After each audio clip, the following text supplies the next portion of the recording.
This is a show about getting spooked for fun, and neither one of the hosts are associated with the attractions discussed in any way, except for those skeletons in Devin's closet. Some topics may go from ghoulish to ghastly, so viewer discretion is advised.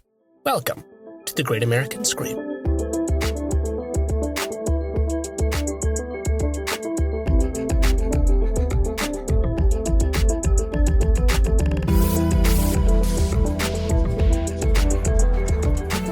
Hello, everybody, and welcome to the Great American Tree Holiday. I am Devin Wright. I'm Adam O'Connell.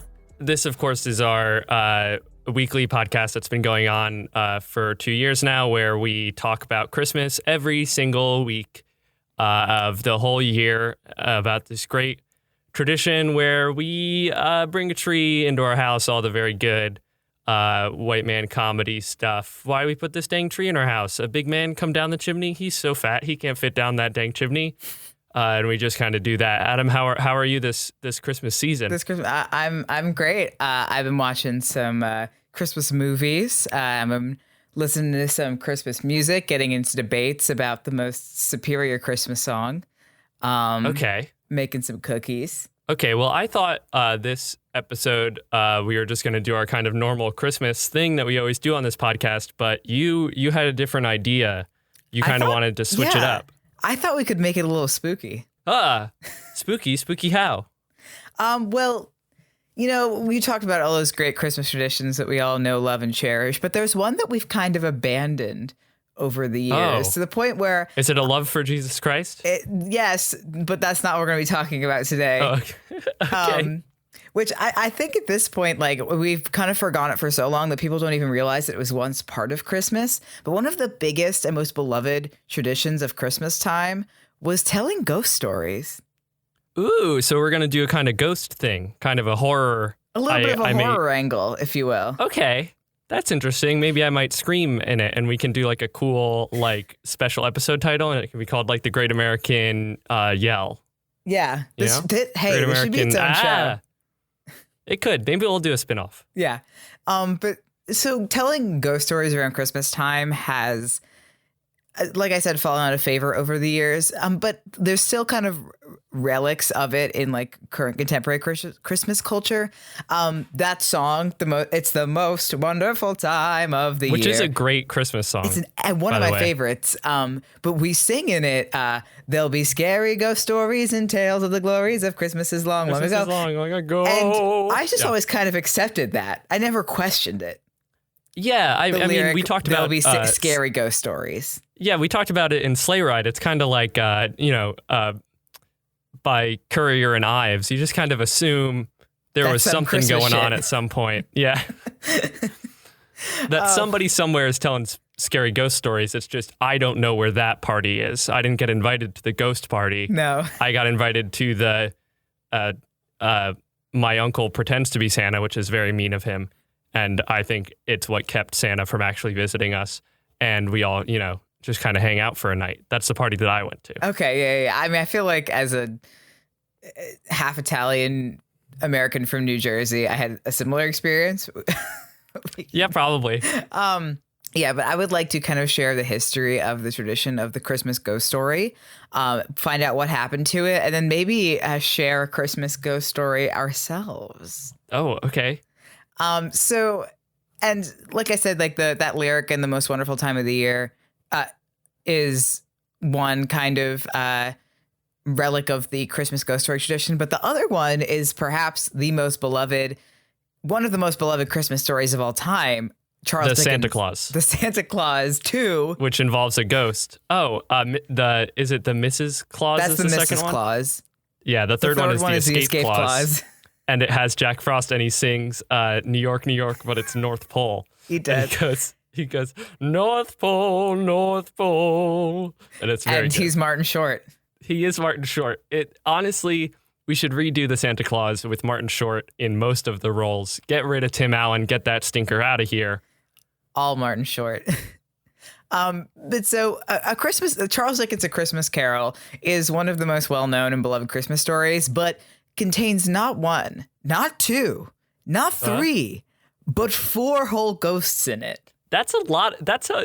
It's chock full of ghosts. That's a if you lot really of ghosts. think I about think it. that's more ghosts than like the Conjuring movies have.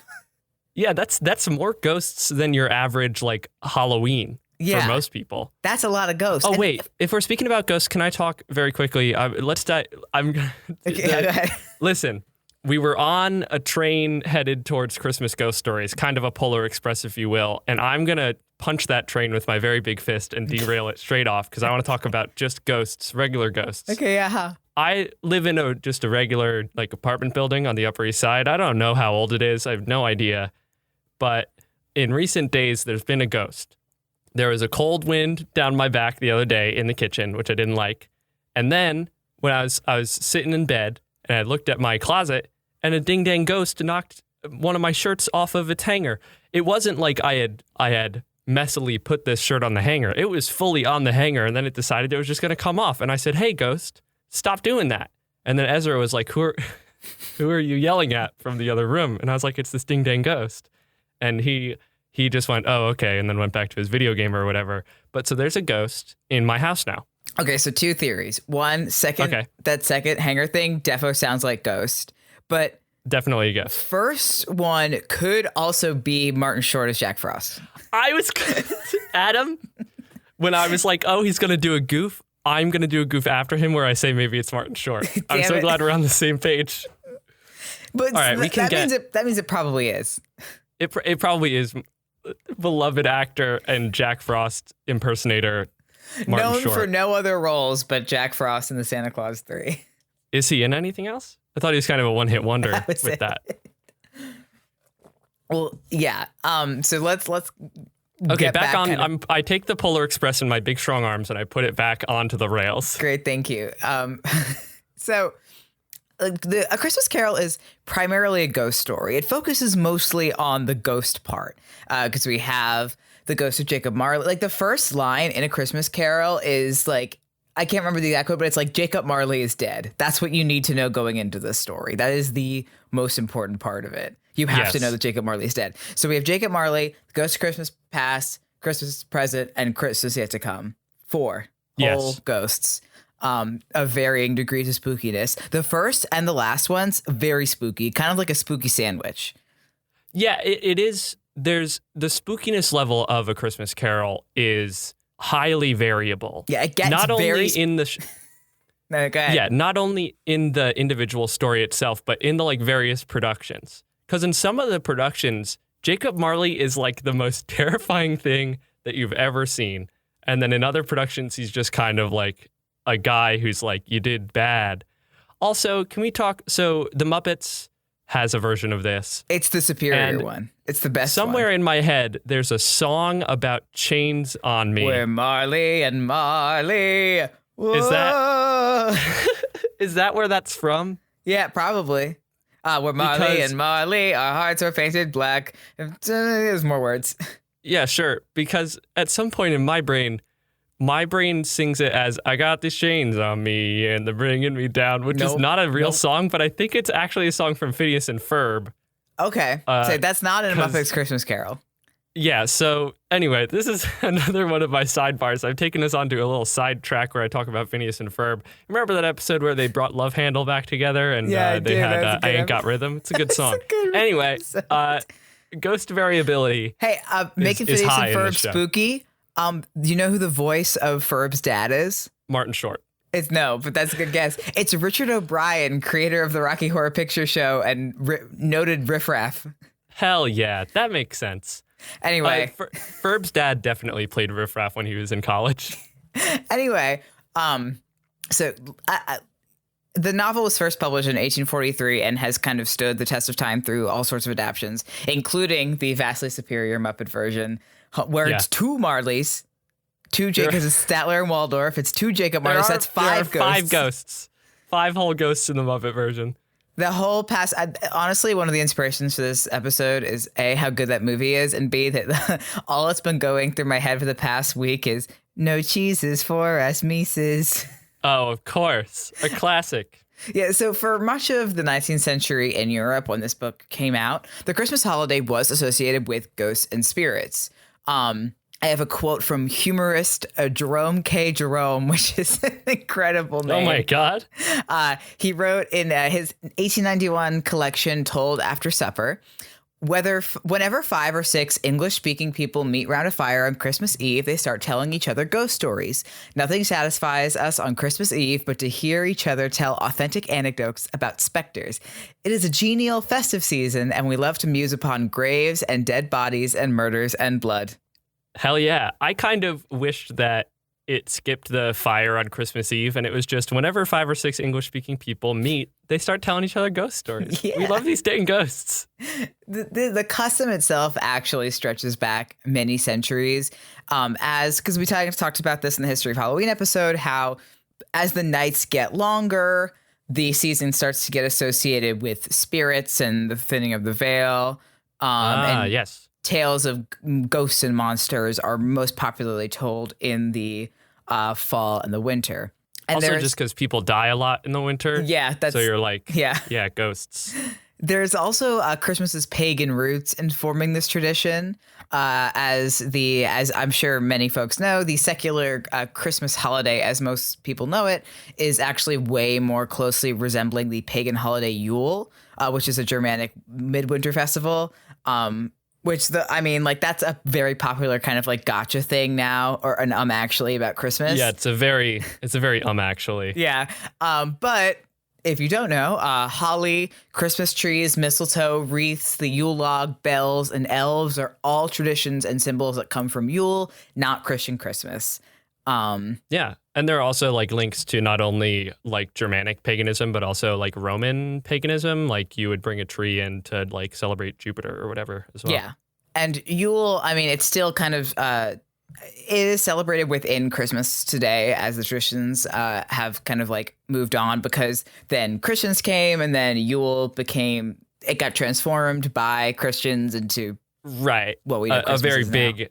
Yeah, a very big tactic of the Catholic Church in the early days was like, oh, these people don't believe in Jesus, they believe in these other things. So why don't we make those other things about Jesus? And then they brought him in. And so they were like, well, Yule isn't good. What if we say that Yuletide, add a tide in there for some money from the detergent company, and then we bring that to say Yuletide brings Jesus baby. Yeah. And they're like, boom. Even though Jesus was probably born in the spring. I was going to say that's the other actually, is that Jesus probably wasn't even born in the winter. I digress. Yule. It's fine to celebrate the birth of your Messiah and your religion on whatever day is most relevant to you today. It doesn't matter. The actually is only bad when it's used by like annoying atheists to like checkmate Christians about something that happened thousands of years ago. Yeah. So and Yule, like as just itself, not Christmas, is now, it is still celebrated by some folks, most popularly heathenry, neo-paganism, and Levian Satanism all kind of put Yule up as a pretty big tenet of their major holidays. Good for them. I've never heard of heathenry before, and I do like that it is called that. It sounds like an insult. It sounds like you're saying, like it's popular among the heathenry, like you are. But no, this is capital H heathenry. Yeah, it's a reclamation. Yeah. So honestly, around the time that A Christmas Carol came out, Christmas was largely considered still a work day, and the celebration itself was fading very much in England because of Oliver Cromwell, who enemy of this podcast. Hate that guy. Oliver Cromwell. He was the Lord and Protector of England in the 17th century, so actually way before this. But he was such a reformer. His big reform was that he wanted no more kings. He wanted a Lord Protector who coincidentally passed power on to his firstborn son. Yeah. And the interesting thing about the Lord Protector is it was Cromwell. Yeah. That's where they get you. He was a staunch Puritan and outlawed basically everything fun. Everything. Dancing, good food. Theater. Especially related to Yule and Christmas, and probably most famously Christmas carols. Even the Jesus ones, not allowed. Wow. Okay. A little pause in the podcast again. Mm-hmm. You said you were getting in arguments about Christmas songs. Yeah. What is your favorite Christmas song? Okay. Because to me there are two categories. What you can have the mainstream Christmas songs, which I think my favorite is because of childhood rocking around the Christmas tree. See, if you're talking a Christmas pop song, I'm going to nominate Christmas Baby Please Come Home. Oh, okay. And then there are Jesus Christmas songs. Yes. I think of the Jesus Christmas songs, Oh Holy Night is my favorite one. Okay. I like Little Town of Bethlehem. Okay. I'm also a big fan of, and it's going to take me a sec to think of it. Is it Hark, Hear the Angels Sing? Hark the herald angels sing, glory to the newborn king. That whatever one? Whatever the name of that one is. Yeah, Hark the herald angels sing. On earth and earth to my reconciled. That song slaps. Yeah. I also, one of my favorite Christmas songs is both a Jesus one and a pop one, which is the David Bowie and Bing Crosby, the Peace on Earth and Little Drummer Boy. Oh, of course. I love that one. I think we've talked about this before. Who were you in your church nativity scene? I was never in. I never did a church nativity. What? I was a little drummer boy. Oh. I had a little potato sack and a little toy drum, and I was very cute. That's it. That does sound very cute. Anyway, back to the podcast. Yeah, but Christmas. So all these fun Christmas carols, not allowed. But the publishing of A Christmas Carol, the Charles Dickens novel, really brought back the Christmas spirit to the England after a very long spell of fading, which is cool because it's a ghost story that ghosts and spooks and spirits brought Christmas back to England. And of course, Oliver Cromwell would be disapproving of this tradition specifically because Puritans. Which is why we do it. What? We do it specifically because we know Oliver Cromwell is rolling in his grave. Yeah. Puritans frowned upon. Oh my God, Siri. Oh, great. Now Apple knows that I am thinking about Oliver Cromwell rolling around in his grave. You're going to get targeted ads about Oliver Cromwell. Specifically about his death. Yeah. So Puritans frowned upon anything to do with the supernatural, which is especially why the tradition never really caught on in America. Because it's the most boring of the Protestant religions. A lot of Protestantism is really interesting. You have Lutheranism where they're everybody's a saint. That's pretty chill. But Puritans were let's take the cool part of Catholicism, which is the supernatural, the weird links to paganism, and let's get rid of that. That's the most fun part of it. That's the best part. Washington Irving, the author of The Legend of Sleepy Hollow, did kind of drum up some popularity for the Christmas ghost story in the United States, but not nearly as much as Dickens did for England. Yeah. Not for not trying though. Good job, Washington. Yeah, he banged that drum, but Yeah. Oh, he is the little drummer boy. So Dickens he edited several magazines while he was working author, including Household Words and All the Year Round. And their Christmas issues would regularly include original ghost stories, not just A Christmas Carol. And they didn't even have to be related to Christmas, just regular old ghost stories. Just regular ghost stories. People were well, you have these left over from Halloween. If you want to just throw these in there, and they're yeah, sure. We have the space for it. It's Christmas. Nothing's happening. Yeah, and it would often, although there was a recurring theme of unhappy men being visited by ghosts. Okay. A la Christmas Carol. Is there a shared teaches them to be happy aspect, or is it just there's always an unhappy man? Oh, okay. I suppose. I'd like to see the ones where he's still unhappy at the end. Yeah. He's thanks, ghosts, but I'm still a crotchety old. Yeah, that was cool, but. Yeah. He would claim in The Seven Poor Travelers that Christmas Eve is the witching time for storytelling. So specifically on Christmas Eve, you're meant to tell ghost stories. Yeah, kind of like an All Hallows Eve to All Saints Day. Okay, thing. Yeah. But Dickens eventually kind of got sick of the Christmas shtick by 1868, complaining to his friend Charles Fetcher that he felt as if, quote, as if I had murdered a Christmas number years ago. Perhaps I did, and its ghost perpetually haunted me. Oh my God. He hated. I mean, that's fair. That's fair.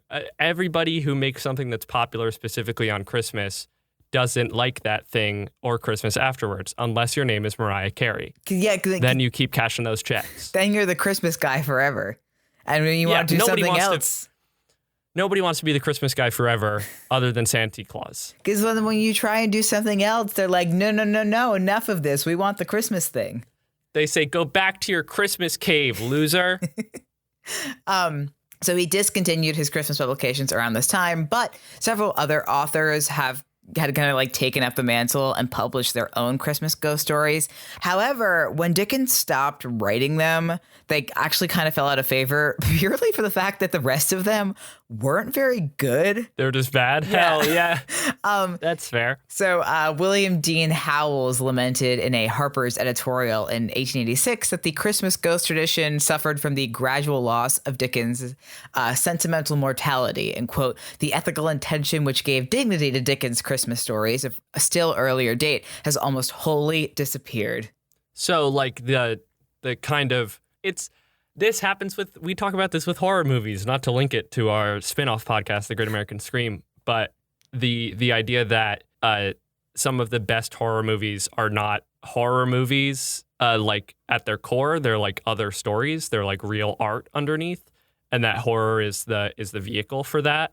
And then people who like those movies just make horror movies. It's the same thing. These people were like, oh, yeah, we love Charles Dickens' ghost stories, just ghosts all around. Now there's a ghost of Christmas when it's on a Wednesday.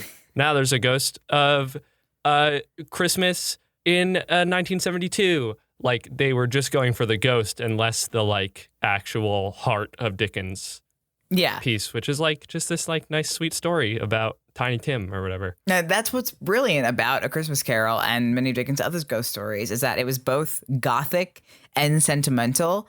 And it's not a horror story. We do not think of A Christmas Carol as a horror story, even though it's about a bunch of some terrifying, some kind of cute ghosts who go and visit this crotchety old man, and he gets thrown to a big old grave at the end, but then he has a spiritual epiphany. And we don't think of that as a horror story. Yeah. It's a morality play. Yeah. It is a beloved Christmas tale that has kind of stood the test of time, and it just kind of uses ghosts. And also, while it was kind of after Dickens stopped writing them and it kind of fell out of favor, Scottish and Irish immigration would eventually bring over Samhain and Halloween to America. And it didn't immediately displace Christmas as the holiday for ghosts. There was like still Christmas was more so for ghosts. But most Scottish immigrants actually tried to distance Samhain from ghosts and supernatural, and instead make it a holiday celebrating Scottish heritage to kind of like celebrate Scottish immigration to the United States or to America. It didn't really work. There's really only one holiday that achieved like this is for heritage stuff, and that's St. Patrick's Day. Oh, I was going to say Columbus Day. Oh no! I think Columbus. I think most Italian Americans realized that was a called shot that didn't really work out. That was an oops on their part. Yeah, for sure. But you're right about St. Patrick's Day. Yeah, St. Patrick's Day is an actual like heritage holiday. Like you can tell because they don't celebrate it in Ireland. That's how you know. Well, okay, they do celebrate St. Patrick's Day in Ireland, just not like how we celebrate it in the United States. I've been. What we do an American brand of Irish. What I did in Ireland on St. Patrick's Day is there was a little parade in town where all of the some of my family's pagan, by the way. That good for them. The kind of like pagan members of my family marched in a parade, and the pipe bands played, and the little schools did their little parade units, and then we all went to a pub that was by the water and got blasted, and that was the day. That's what I did. Some of us went to church in the morning. We went to Savannah, and I just got absolutely destroyed, and I like climbed on top of a big anchor and somehow didn't fall down. But so in the spirit of, I think this is a formal petition to revive the story of telling ghost stories on Christmas Eve or on Christmas Day, especially because I know a lot of folks' Christmas traditions are changing this year. I know mine are. Usually my whole extended family gets together on Christmas Eve for an 11-course meal. That is not an exaggeration. We're obviously not doing that this year. So we're trying to think of new, fun, safe things to do on Christmas Eve. And I would like to invite everyone to try telling some ghost stories on Christmas Eve. Let's do it. And let's do. You give me a ghost story, Adam. Give you a ghost story? Well, in the spirit, I would like to share a kind of modern Christmas ghost story with you right now. It is a Christmas creepypasta. that I have found on the Creepypasta Wiki by user Red Nova Tyrant. Thank you, Red Nova Tyrant. Thank you, Red Nova Tyrant. Sic Semper Tyrannis. And it is called The Naughty List. Oh, Jesus. Okay. And feel free, don't you can interrupt me all you like. Don't feel like you have to restrain yourself with your notes. Okay. The Naughty List by Red Nova Tyrant. 12 seems to be the age when kids start putting the heat on their parents about the truth behind Santa. I was certainly no exception to this rule. How were Santa's elves able to make that video game I wanted in their workshop? I thought Nintendo owned Mario. Or how about the... Whoa. Mario is his own person. Nobody owns him. That's not allowed. Second, they do it. Like Nintendo, like especially Nintendo, has a deal with the North Pole where they're officially licensed and the elves are allowed to print discs. Like that has to. Okay. Like that's the way they do it. I see. Yeah. Yeah. Anyway, go on. They don't design the games, just print them. Okay. Of course they don't design the games. That's Shigeru Miyamoto's job. Or how about the ever infamous visiting every house in one night question? Did the Jolly Man own some kind of time extending device? Or perhaps the most obvious question of all, how could he have lived for this long? A lot of people say he trains apprentices. The Philosopher's Stone. The first rule of alchemy. In order to gain something, something must be given away. We never thought about the fact that maybe Santa Claus is a homunculus. Yeah, we who has not converted considered human yet. souls into a Philosopher's Stone. A lot of people say he trains apprentices who take his place every few decades. Others claim he's just immortal. As for everything else, magic seems to be the universal lie everyone had agreed on. Whatever the case... Hello, I was literally, it is magic. Go on, but it's magic. Whatever the case, I just went with the conclusion that it was my parents doing. Of course, they deny it and claim ignorance if I ever confronted them, but it wasn't enough to dissuade my beliefs. So one Christmas Eve, when I couldn't sleep as these questions danced among my dreams of sugar cereals and new games, I decided to investigate... That's Devin's dreams. Who gets sugar cereals on Christmas? Who gets them? Who opens up the gift and is like, thank you for the Fruity Pebbles? That's not a thing. You get Fruity Pebbles every week on Sunday when you go to your 3 stores, just like the rest of us.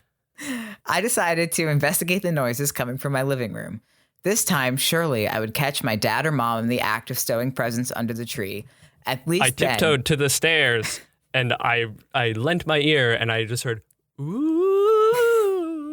And I went, oh no, it's a ghost, a Christmas ghost.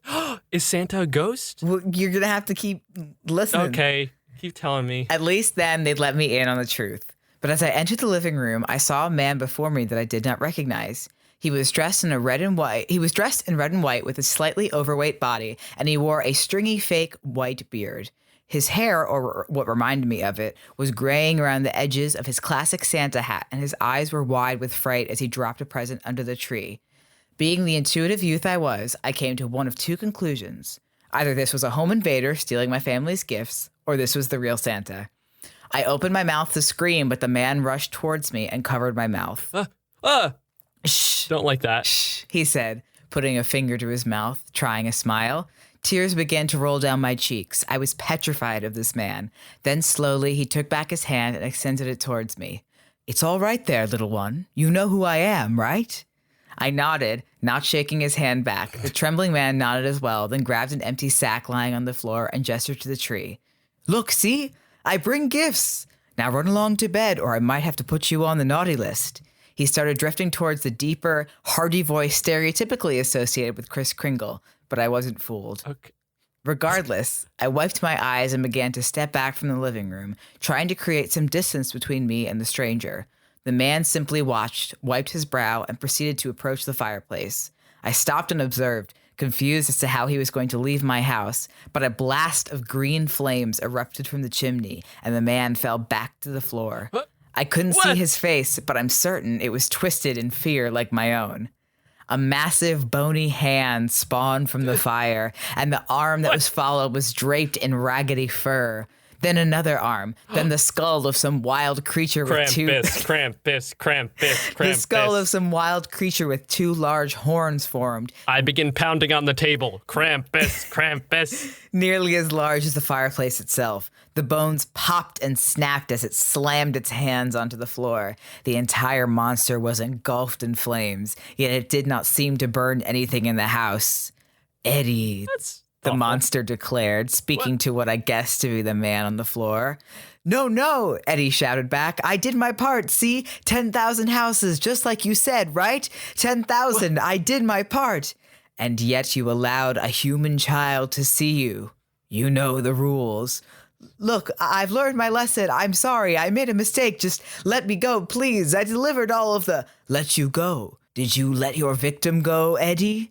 I don't seem to recall you letting her go. This was your second chance, and you've wasted it. What are you going to do? Wait, whoa. The thing that made him into a Santa minion of our beloved Krampus was presumably murder, is what I'm guessing. A crime of some variety. The second thing that he did was let a kid see him. Like, those are not... What are you going to do? Eddie whispered. I could make out his quaking figure being overshadowed by the creature in the fireplace. The next sound to be heard was a crunch, with a soft beginning and snapping finish. I jumped as the sound repeated a few times, finally letting out a shaky breath. I prayed in my head that it wasn't what I thought, but when the creature reared its head towards me, I saw the red and white pants hanging from its mouth as it chewed on Eddie's corpse, that I watched it slurp up its legs like strands of spaghetti. Like a spaghetti? I covered my eyes and tried to tell myself it wasn't real. And after a quiet minute, I peeked between my fingers to see the monster staring back at me from the fireplace. The pace of my breathing grew quicker and sharper. A few minutes? A quiet minute. 1 minute. Oh, a whole minute. Krampus is just kind of sitting there on fire. Like, the pace of my breathing grew quicker and sharper, my eyes unable to escape from the grasp of those empty eye sockets. Now run off to bed, little one, or else I might put you on the naughty list. My legs... That's just the same... Okay. My legs finally found the strength to leave, and I sprinted for my parents' room, diving into the sheets with them. There wasn't a trace of the events the night before when my family went down to the tree the next morning. There was even a little note next to an empty glass and a half-eaten cookie on the table. Have a Merry Christmas, S. Claus. As much as I tried to take in the warm, comforting atmosphere that came in with Christmas Day, I couldn't stop watching the fireplace, terrified the monster would return. At least, now I knew the truth about Santa Claus. The end. And that boy was Albert Einstein. That boy was Martin Short, who then went on to play Jack Frost in the beloved Christmas film Santa Claus 3. He had a fake beard, and he said, "You know who I am," and I said, "You're noted poop actor Tim Allen. Get out of here, Tim Allen. Bring Martin Short. Bring Martin Short back." That was The Naughty List by Red Nova Tyrant. Thank you for this story. I like this. I think it's simple, snappy, doesn't contain too many cliches. It's pretty solid. Yeah, it's good. Adam, you've just given me a lot to think about. Oh, did this open up some like doors of the mind for you? Yeah. some doors that I have to walk into. I think we're gonna have to end the episode here so I can just kind of wallow. You can go meditate. Well, this has been The Great American Scream. If you enjoyed this episode, please leave a rate and review on iTunes or follow us on Spotify. We're available wherever you get your podcast. But the best way to spread the word about the show is to tell a friend. We also have a Patreon, which is going strong, which gives you access to episodes a day early, gives you access to polls that you can vote on for future episode topics, as well as just tons of fun stuff. Adam, can you pimp our social medias, please? Yes, you can check us out on Facebook at The Great American Scream or on Twitter and Instagram at Great Scream Pod. Please share your favorite ghost stories with us so that we may tell them to our family and friends at the Christmas time. You can post or tweet using the hashtag TGAS. And if there's anything you'd ever like to hear about on the show, please tweet it at us or post because your suggestion may become the topic for a future episode. Yes, a special thank you goes out to Michael Segudo, who does the disclaimer at the beginning, and Stevie Viola, who made the intro and outro music. Also, a thank you to our patrons. So thank you to Eric, Casper, Bree, Gail, Joyce, Brucker, Melinda, and Chris. Yes. Also, a side note, this is technically a patron requested episode. And by patron requested episode, I mean that my brother Chris was sitting across from the dinner table from me for a couple nights ago. And I went, oh, God, I don't know what our next episode is going to be about. And he went, how about a Christmas Carol? I said, great. Ah, that's very nice. Well, I have been Devin Wright. I've been Adam O'Connell. And hopefully you have been spooked. And tonight you'll be visited by 3 spirits. It's Krampus. I almost called the Irish big skull lady. I almost called her Llewellyn. No, just Mary the Lou. regular name, Mary Lou. And somebody else. There'll be more. Just say hi to them for us. Do it safely.